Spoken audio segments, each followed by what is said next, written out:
தென்னாப்பிரிக்காவில் நடைபெற்ற காமன்வெல்த் வலுதூக்கும் போட்டியில் புதுச்சேரி முதுநிலை காவல் கண்காணிப்பாளர் அனிதா ராய் தங்கப் பதக்கம் வென்று சாதனை படைத்துள்ளார். புதுச்சேரி மாநிலம் காவல்துறையில் முதுநிலை காவல் கண்காணிப்பாளராக பதவி வகித்து வருபவர் IPS அதிகாரி அனிதா ராய். பவர் லிப்டிங் வீராங்கனையான இவர் தேசிய அளவில் பதக்கம் வென்ற முதல் பெண் IPS அதிகாரி ஆவார். ஏற்கனவே 2002ஆம் ஆண்டு டெல்லி மாநிலத்தில் நடைபெற்ற பவர் லிப்டிங் சாம்பியன்ஷிப் போட்டியில் தங்கப் பதக்கமும், மகாராஷ்டிராவில் நடைபெற்ற மாஸ்டர் தேசிய பவர் லிப்டிங் சாம்பியன்ஷிப் போட்டியில் வெள்ளிப் பதக்கமும் வென்று அசத்தியுள்ளார். இந்நிலையில் தென்னாப்பிரிக்காவில் நடைபெற்ற காமன்வெல்த் வலுதூக்கும் போட்டியில் 63 கிலோ எடைப்பிரிவில் இந்திய அணி சார்பில் பங்கேற்று தங்கப் பதக்கம் வென்று சாதனை படைத்துள்ளார். அனிதா ராய் IPS அதிகாரியின் கணவர் புதுச்சேரி காவல்துறையில் DIG-யாக பதவி வகித்து வரும் பிரிஜேந்திர குமார் யாதவ் என்பதும் அவரும் லிப்டிங் வீரர் என்பது குறிப்பிடத்தக்கது. புதுச்சேரியில் அரசு மருத்துவமனைக்கு சிகிச்சைக்கு வரும் நோயாளிகளுக்கு கூடுதல் படுக்கை உள்ளிட்ட வசதிகளை அரசு செய்து தர வேண்டும் என அதிமுக வலியுறுத்தியுள்ளது. புதுச்சேரி அதிமுக தலைமை அலுவலகத்தில் செய்தியாளர்களை சந்தித்த மாநில செயலாளர் அன்பழகன், புதுச்சேரி அரசு மருத்துவமனை அவசர சிகிச்சை பிரிவில் ஒரே படுக்கையில் 3 பேர் படுக்கும் நிலை உள்ளது. இதனால் பல நோயாளிகள் தரையில் படுத்துள்ளதாகவும், தற்போது டெங்கு காய்ச்சல் பரவி வரும் நிலையில் நோயாளிகளை ஒரே இடத்தில் படுக்க வைப்பது சரியல்ல என்றும், துணைநிலை ஆளுநர் இதில் தலையிட்டு நோயாளிகளுக்கு கூடுதல் படுக்கைகள் உள்ளிட்ட வசதிகளை ஏற்படுத்தி தர வேண்டும் என்று கேட்டுக்கொண்டார். மேலும் அரசு சார்பு நிறுவன ஊழியர்களுக்கான புதிய நிலுவையினை உடனே வழங்கிட வேண்டும். புதுச்சேரியில் திறந்தவெளி விளம்பரங்களை அரசு தடுக்காமல் இருப்பது சரியல்ல எனவும் குறிப்பிட்டுள்ளார். இந்த புதுச்சேரி மாநிலத்தில் அரசாங்கத்தினுடைய தவறால பெருகி வரக்கூடிய தொற்று நோய் பார்த்தீங்கன்னா வைரல் ஃபீவர், டெங்கு காய்ச்சல், இது கேஷுவாலிட்டியுடைய அவல நிலை. புதுச்சேரி மாநிலத்தில் இருக்கக்கூடிய கேஷுவாலிட்டியுடைய அவல நிலை. இதில் ஒரு பெட்டில் 3 பேர் கீழே எல்லாரையும் உட்கார வச்சு படுக்க வைக்கிறீங்க. இந்த கேஷுவாலிட்டியில் அதிகப்படியான பெட்டுகளை போடுவதற்கு உங்ககிட்ட நிதி இல்லைன்னு சொல்றீங்க, வசதி வாய்ப்பு இல்லைன்றீங்க, காசு இல்லைன்றீங்க. ஒரு 60 பேர் தங்கக்கூடிய அந்த அறையில 300 பேர் படுக்க வைக்கிறீங்க. ஒரே பெட்ல 2 பேர் 3 பேர். கடவுள் கூட உங்களை மன்னிக்க மாட்டான். ஏன்னு கேட்டா டெங்கு காய்ச்சல் வந்திருக்குது, அது எல்லாருக்குமே தெரியும். டெங்கு காய்ச்சல் உள்ளவனையும் சாதா ஜுரம் உள்ளவனையும் ஒரே பெட்ல படுக்க வச்சா அவனுடைய நிலைமை என்ன? இருக்கிற மருத்துவர்களுக்கு மூளை இல்லையா?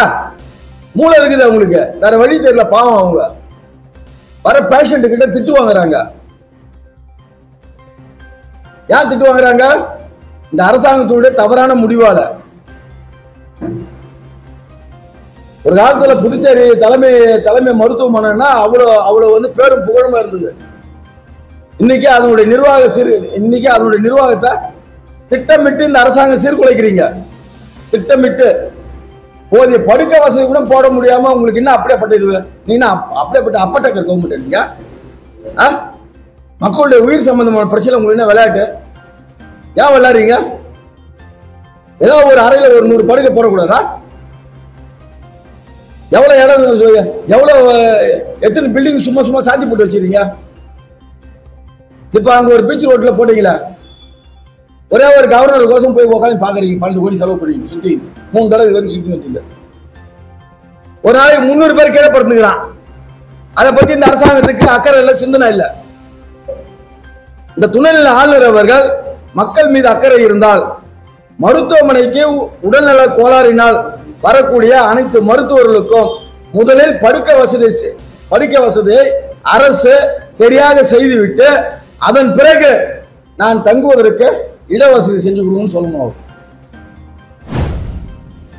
புதுச்சேரியில் MGR சிலையை சேதப்படுத்திய சிறுவன் உட்பட 2 இளைஞர்களை CCTV காட்சிகளை கொண்டு காவல்துறையினர் கைது செய்தனர். புதுச்சேரி மங்களம் தொகுதிக்கு உட்பட்ட சிவராந்தகம் பகுதியில் அமைந்துள்ள தமிழகத்தின் முன்னாள் முதல்வர் MGR சிலையினை கடந்த மாதம் நள்ளிரவில் மர்ம நபர்கள் சேதப்படுத்தினர். இது தொடர்பாக அதிமுக நிர்வாகிகள் அளித்த புகாரின் பேரில் காவல் கண்காணிப்பாளர் வம்சுதர் ரெட்டி உத்தரவின் பேரில் மங்களம் காவல்துறையினர் வழக்கு பதிவு செய்து விசாரணை மேற்கொண்டனர். அப்பொழுது எம்ஜிஆர் சிலை அருகே இருந்த கண்காணிப்பு கேமராக்களை ஆய்வு செய்ததில் அதே பகுதியைச் சேர்ந்த சிறுவன் மற்றும் சாரதி பூவரசன் என்பது தெரிய வந்தது. இதனை அடுத்து ரெயின்போ நகரில் பதுங்கி இருந்த 3 பேரையும் கைது செய்த காவல்துறையினர் நீதிமன்றத்தில் ஆஜர்படுத்தி இருவரையும் சிறையில் அடைத்தனர்.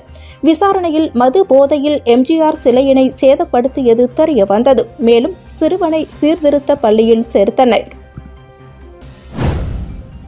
புதுச்சேரியில் நடைபெற்ற இந்திய திரைப்பட விழாவில் சிறந்த திரைப்படமாக தேர்வு செய்யப்பட்ட குரங்கு பெடல் படத்தின் இயக்குநர் கமலக்கண்ணனுக்கு முதலமைச்சர் ரங்கசாமி சங்கரதாஸ் சுவாமிகள் விருது ரூபாய் 1,00,000 ரொக்க பரிசும் வழங்கி பாராட்டினர்.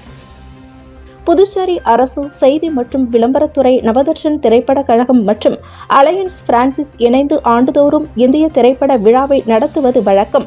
இந்த ஆண்டிற்கான இந்திய திரைப்பட விழா அலையன்ஸ் பிரான்சிஸ் கலை அரங்கத்தில் நேற்று துவங்கியது. செய்தி மற்றும் விளம்பரத்துறை இயக்குநர் தமிழ்ச்செல்வன் வரவேற்ற அமைச்சர் லட்சுமி நாராயணன், அலையன்ஸ் பிரான்சிஸ் தலைவர் சதீஷ் நல்லாம், நவதர்ஷன் திரைப்பட கழக செயலர் பழனி ஆகியோர் வாழ்த்துரை வழங்கினர். சிறப்பு அழைப்பாளராக முதலமைச்சர் ரங்கசாமி கலந்து கொண்டு கடந்த 2022ஆம் ஆண்டின் சிறந்த திரைப்படமாக தேர்வு செய்யப்பட்ட குரங்கு பெடல் படத்தின் இயக்குநர் கமலக்கண்ணனுக்கு சங்கரதாஸ் சுவாமிகள் விருது ரூபாய் 1,00,000 ரொக்க பரிசு ஆகியவற்றை வழங்கி பாராட்டினர். விழாவில் அரசு செயலர் கேசவன், சினிமா இயக்குநர் ராசி அழகப்பன் உள்ளிட்டோர் கலந்து கொண்டனர். விழாவை தொடர்ந்து குரங்கு பெடல் திரைப்படம் திரையிடப்பட்டது. நாளை 5ஆம் தேதி தெலுங்கு படம் RRR, 6ஆம் தேதி மலையாள படம் அரியுப்பு, 7ஆம் தேதி வங்காள படம் டோனிக், 8ஆம் தேதி ஹிந்தி படம் மேஜர் ஆகிய படங்கள் திரையிடப்படுகின்றன. சங்கரதாஸ் சுவாமிகள் விருது புதுச்சேரி அரசாங்கத்திட்டிருந்து குரங்கு பெடல் படத்துக்காக வாங்கினது ரொம்ப மகிழ்ச்சியாக இருக்குது. இந்த படத்தும் இன்னும் நிறைய பேர்த்துக்கு போய் சேர்றதுக்கு இந்த விருது ரொம்ப உதவிகரமாக இருக்கும். தொடர்ந்து இந்த மாதிரி படங்கள் எடுக்கிறதுக்கும் எங்களை மாதிரி இயக்குநர்களுக்கு மிகப்பெரிய இன்ஸ்பிரேஷனாக இருக்கும். அதனால் இந்த விருது புதுச்சேரி அரசாங்கத்திலிருந்து வாங்கினது ரொம்ப பெருமையாகவும் மகிழ்ச்சியாகவும் இருக்குது.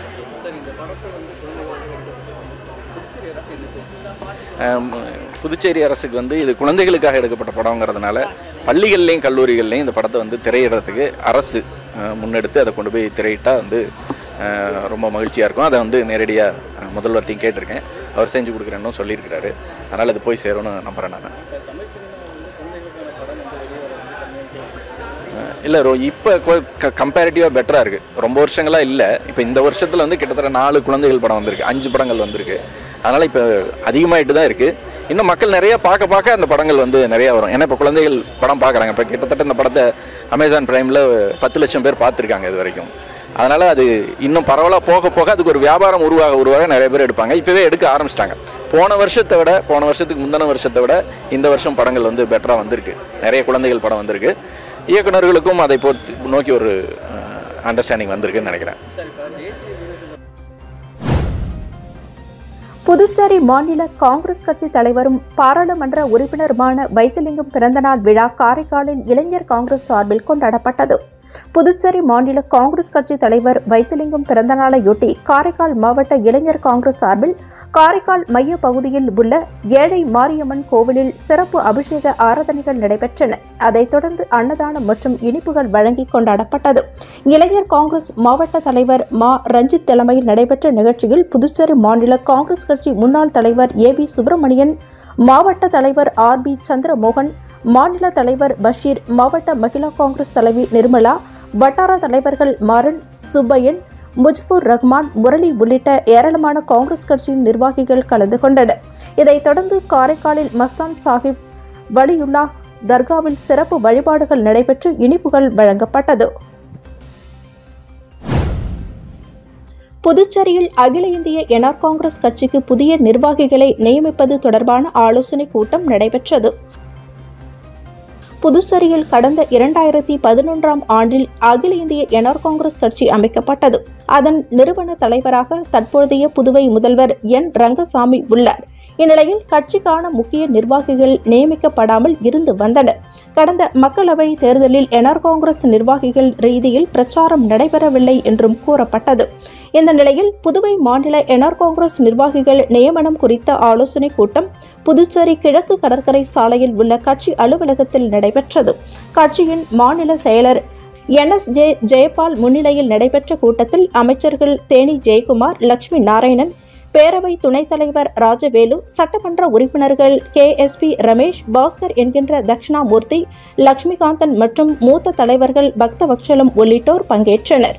கட்சியினை பலப்படுத்தவும் தொகுதி வாரியாக கட்சி நிர்வாகிகளை நியமிப்பது குறித்தும் கூட்டத்தில் ஆலோசிக்கப்பட்டது.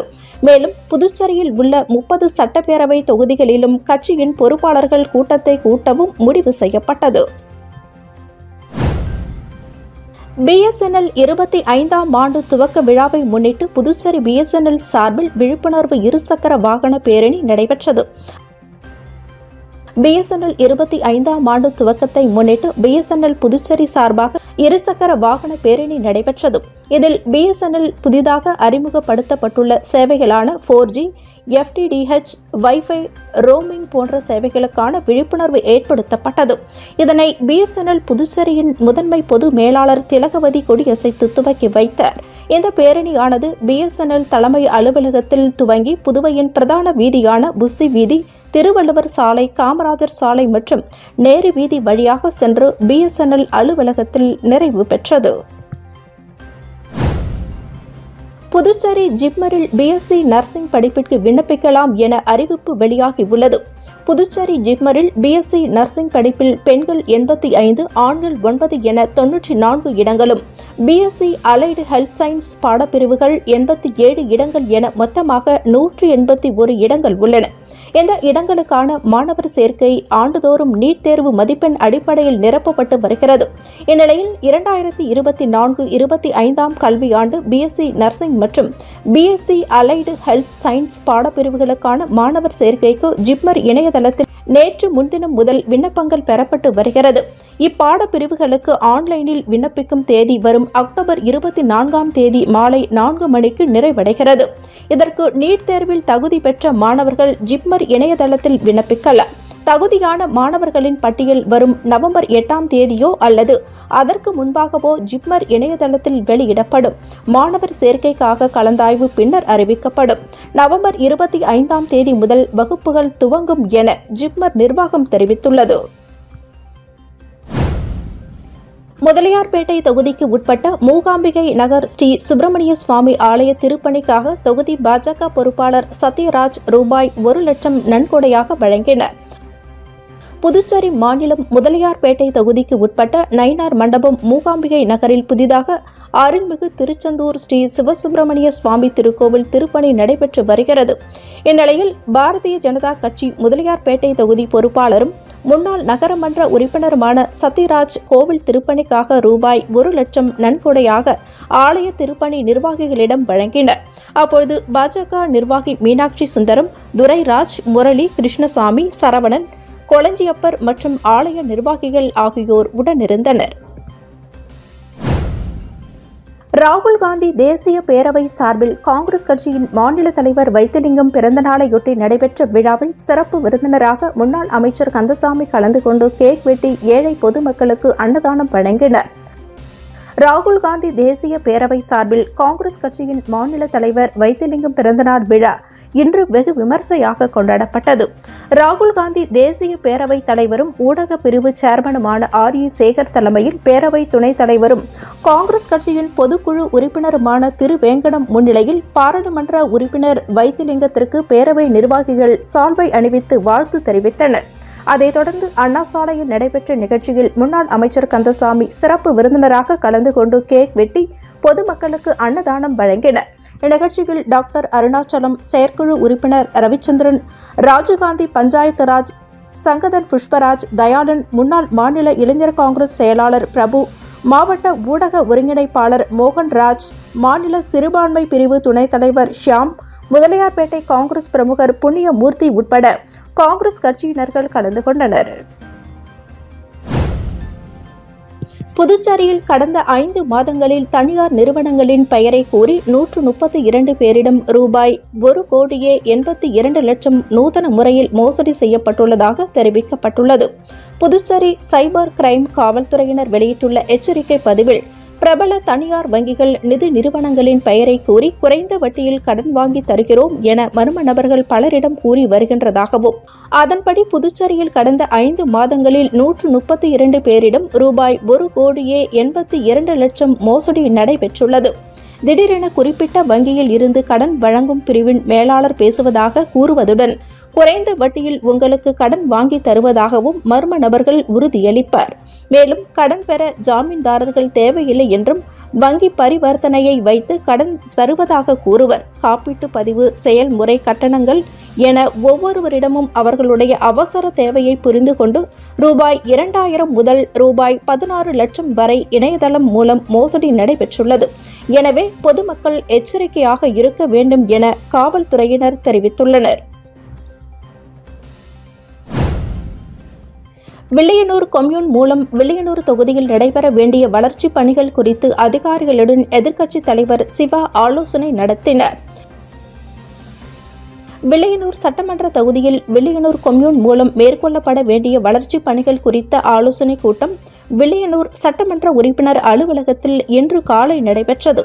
தொகுதி சட்டமன்ற உறுப்பினரும் சட்டமன்ற எதிர்க்கட்சித் தலைவருமான சிவா தலைமையில் நடைபெற்ற கூட்டத்தில் வில்லியனூர் கொம்யூன் ஆணையர் ரமேஷ், செயற்பொறியாளர் திருநாவுக்கரசு, இளநிலை பொறியாளர் சத்யநாராயணா மற்றும் ஊர் பொதுமக்கள் கலந்து கொண்டனர். அப்பொழுது வில்லியனூர் தொகுதிக்கு உட்பட்ட தில்லை நகர், மணவெளி, எஸ்எம்விபுரம், சுல்தான்பேட்டை, ஒதியம்பட்டு, நடராஜ நகர், மூலக்கடை, முத்துப்பிள்ளைப்பாளையம், பட்டாணிக்களம், ஓம் சக்தி நகர், வசந்தம் நகர், உத்திரவாகினிபேட், பெரியபேட், அம்பேத்கர் நகர், ஆத்து வாய்க்கால்பேட் ஆகிய பகுதிகளில் கொம்யூன் பஞ்சாயத்து மூலம் சாலை, கழிவுநீர் வாய்க்கால், குடிநீர் குழாய் அமைத்தல் போன்ற பணிகளை துரிதமாக செய்து முடிக்க வலியுறுத்தப்பட்டது. இந்நிகழ்ச்சியில் தொகுதி திமுக நிர்வாகிகள் உட்பட பலர் கலந்து கொண்டனர். புரட்டாசி மாதம் 3வது சனிக்கிழமையினை முன்னிட்டு வில்லியனூர் பகுதியில் அமைந்துள்ள ஸ்ரீபெருந்தேவி தாயார் சமேத தென்கலை ஸ்ரீ வரதராஜ பெருமாள் ஆலயத்தில் பக்தர்கள் வரிசையில் நின்று பெருமாளை வழிபட்டு சென்றனர். வில்லியனூர் பகுதியில் அமைந்துள்ள ஸ்ரீபெருந்தேவி தாயார் சமேத தென்கலை ஸ்ரீ வரதராஜ பெருமாள் ஆலயத்தில் புரட்டாசி 3வது சனிக்கிழமையினையொட்டி மலர்களால் அலங்கரிக்கப்பட்ட மூலவர் வரதராஜ பெருமாள் திருப்பதி அலங்காரத்தில் பக்தர்களுக்கு காட்சியளித்தார். இதில் 100க்கும் மேற்பட்ட பக்தர்கள் வரிசையில் நின்று பெருமாளை வழிபட்டு பிரசாதங்கள் பெற்றுச் சென்றனர். மேலும் மாலை வரதராஜ பெருமாள் சுவாமிக்கு உட்புறப்பாடு நடைபெறுகிறது. நவராத்திரி கொலு உற்சவமும் தினம்தோறும் நடைபெற்று வருகிறது. நிகழ்ச்சிக்கான ஏற்பாடுகளை ஆலய நிர்வாக அதிகாரி சந்தானராமன் செய்திருந்தார். காங்கிரஸ் கட்சியின் மாநில தலைவரும் பாராளுமன்ற உறுப்பினருமான வைத்திலிங்கம் பிறந்த நாளையொட்டி மடுகரை அரசு பள்ளி மாணவர்களுக்கு ரொக்க பரிசு வழங்கப்பட்டது. புதுவை முன்னாள் முதலமைச்சரும் பாராளுமன்ற உறுப்பினருமான வைத்திலிங்கம் பிறந்தநாள் விழா சிறப்பாக கொண்டாடப்பட்டது. அவரது சொந்த ஊரான மடுகரையில் உள்ள வெங்கடேச பெருமாள் கோவிலில் வட்டார காங்கிரஸ் கமிட்டி சார்பில் சிறப்பு பூஜைகள் நடத்தப்பட்டன. மடுகரை அரசு பள்ளிகளைச் சேர்ந்த 12ஆம் வகுப்பு 10ஆம் வகுப்பு மாணவர்களுக்கு நடப்பு தேர்வில் முதல் 3 இடம் பிடித்தவர்களுக்கு ரொக்க பரிசு வழங்கப்பட்டது. இந்நிகழ்ச்சியில் நெட்டப்பாக்கம் வட்டார காங்கிரஸ் கமிட்டி தலைவர் மற்றும் காங்கிரஸ் கட்சி அனைத்து பிரிவு நிர்வாகிகள், பொதுமக்கள் திரளாக கலந்து கொண்டனர். அனைவருக்கும் கோவிலில் பிரசாதங்கள் வழங்கப்பட்டன. அதைத் தொடர்ந்து மடுகரை மந்தவெளி பகுதியில் பொதுமக்கள் 500 பேருக்கு அன்னதானம் வழங்கப்பட்டது.